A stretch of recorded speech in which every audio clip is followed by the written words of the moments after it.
여러분 안녕하십니까? 여디디아와 함께하는 하늘 은하수 라디오에 오신 모든 분들을 진심으로 환영합니다.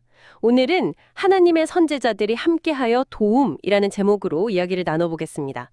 자, 수십 년 만에 고향으로 돌아와서 무너진 성전을 다시 세우려고 했던 사람들 이야기인데요. 이게 그냥 뭐 건물 짓는 얘기가 아니라 큰 목표 앞에서 예상치 못한 어려움도 만나고 또 그걸 어떻게 헤쳐나가는지 그 과정을 좀 깊이 들여다보려고 합니다. 여디디아님, 이 경험이 오늘 우리에게 뭘 말해주는지 같이 한번 파헤쳐보죠. 네, 이제 포로 생활에서 막 돌아왔으니 성전 재건이 정말 중요했겠죠. 그런데 시작부터 좀 쉽지 않았던 것 같아요. 가장 먼저 부딪힌 어려움, 그게 뭐였을까요? 네, 맞습니다. 시작하자마자 예상치 못한 제안이 딱 들어옵니다. 근처에 살던 그 사마리아 사람들이 와서는 우리도 당신들과 같은 신을 섬기니까 같이 성전을 짓자 이렇게 제안을 해요. 아, 같이 짓자고요? 네, 겉으로 보기에는 뭐 협력하자는 좋은 제스처인데 당시 유대 지도자들은 이걸 좀 다르게 받아들였어요. 그 사마리아 사람들의 신앙이 자기들 관점에서는 순수하지 않다, 혼합된 요소가 많다 이렇게 본 거죠. 겉보기엔 좋은 제안인데, 그쵸? 근데 그걸 거절하기가 쉽지 않았을 것 같은데요. 왜 그렇게 단호하게 딱 잘라 거절했을까요? 그냥 신앙의 순수성 문제였을까요? 아니면 혹시 다른 이유가 더 있었을까요? 물론 그 신앙적인 원칙이 가장 중요했습니다. 네, 유대 지도자들은 하나님 외에 다른 신을 섬기는 것과는 절대 타협할 수 없다. 이런 분명한 신념이 있었거든요. 뭐 이전에도 하나님께서 이방 민족과 종교적으로 섞이는 것을 경계하라고 하신 말씀들이 있었으니까요. 아, 그쵸. 네.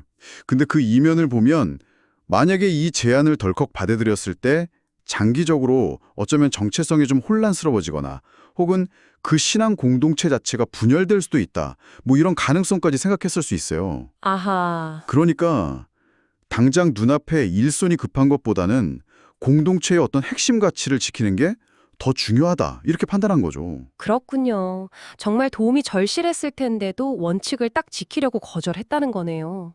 근데 역시 그 거절이 갈등의 시작이 된 것 같아요.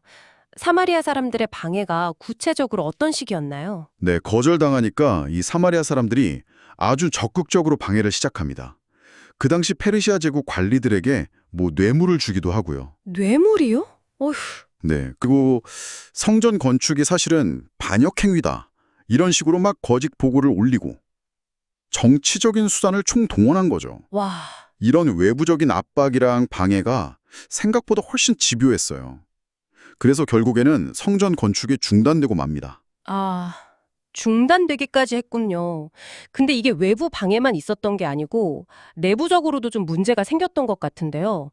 자료 보니까 백성들이 낙심해서 결국 자기 집 짓는 데만 막 몰두했다고요. 맞아요. 그 계속되는 방해 공작에 백성들이 점점 지치고 뭐랄까 좌절했던 거죠. 그래서 지금은 성전 지을 때가 아닌가 보다 이런 생각이 막 퍼지면서 원래 공동의 목표였던 성전 재건은 이제 뒷전이 되고 다들 그냥 각자 자기 살 길, 자기 집 짓는 거에만 집중하게 된 거예요. 네. 근데 흥미로운 점은 그렇게 성전을 방치하니까 그 땅에 가뭄 같은 경제적인 어려움이 닥쳤다는 기록이 있어요. 아, 정말요? 네.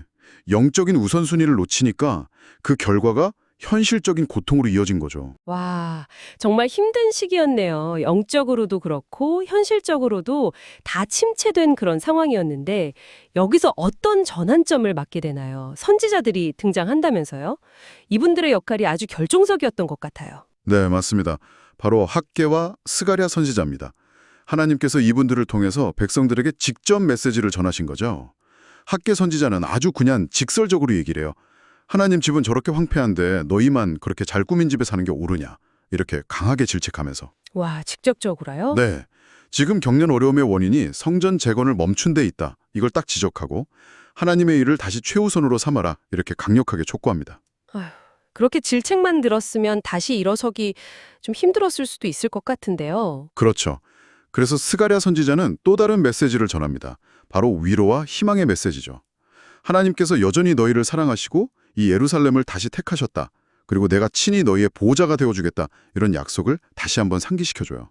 아, 희망을 주셨군요. 네, 뭐 예를 들면 불성곽이 되어서 지켜주시겠다. 이런 아주 강력한 이미지를 사용하기도 하고요.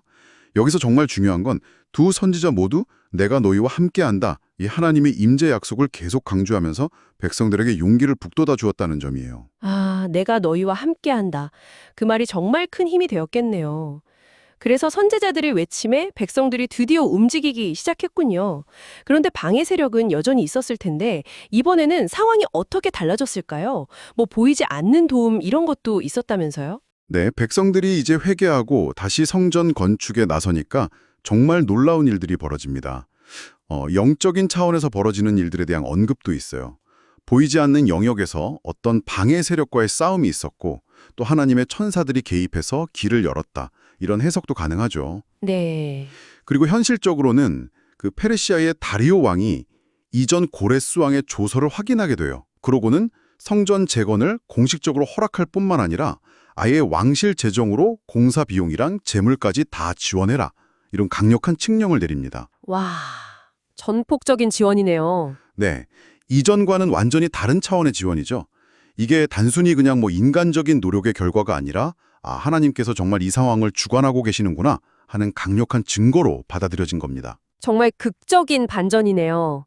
그 외부의 방해, 내부의 낙심, 이걸 다 딛고 마침내 성전을 재건해 나가는 이 과정을 통해서 오늘 우리가 또 여러분이 주목해야 할 핵심 교훈은 무엇일까요, 여디디아님?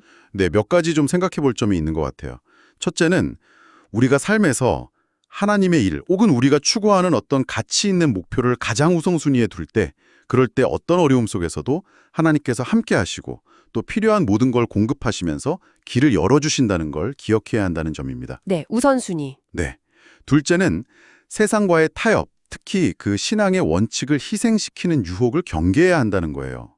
때로는 아주 친절한 모습으로 도움의 모습으로 다가오는 그런 영향력이 오히려 더 위험할 수 있다는 거죠. 아까 사마리아 사람들처럼요. 아, 그럴 수 있겠네요. 도움처럼 보이는 방해. 네. 그리고 마지막으로 시련과 어려움이 닥칠 때 그냥 낙심하기보다는 그 과정 속에서 우리를 단련시키시고 또 당신의 뜻을 이루시는 그 하나님의 섭리를 신뢰하면서 순종하는 믿음이 필요하다는 겁니다. 하나님은 우리를 결코 홀로 내버려 두지 않으시고 늘 함께 하신다는 그 사실이죠. 그렇군요. 정말 중요한 메시지들입니다. 어려움 속에서도 포기하지 않고 나아갈 때 길이 열린다는 것. 그리고 무엇보다 하나님이 늘 함께 하신다는 그 약속이 큰 위로가 되네요. 여러분, 이 이야기를 오늘 여러분의 상황에 한번 비추어 보면 어떨까요? 지금 여러분이 지키고자 하는 중요한 가치를 위해 혹시 어떤 사마리아 사람들의 제안과 마주하고 계신가요? 그리고 그 힘든 과정 속에서 보이지 않는 하나님의 도우심을 어떻게 발견하고 계십니까? 이 질문을 잠시 마음에 품어보시면 좋겠습니다. 여러분, 오늘의 하늘 은하수 라디오 어떠셨나요? 매일매일 저녁 9시에 더 다양하고 흥미로운 주제로 여러분들을 찾아오도록 하겠습니다. 구독과 좋아요, 알림 설정은 저에게 큰 힘이 됩니다. 내일 다시 만나요. 안녕.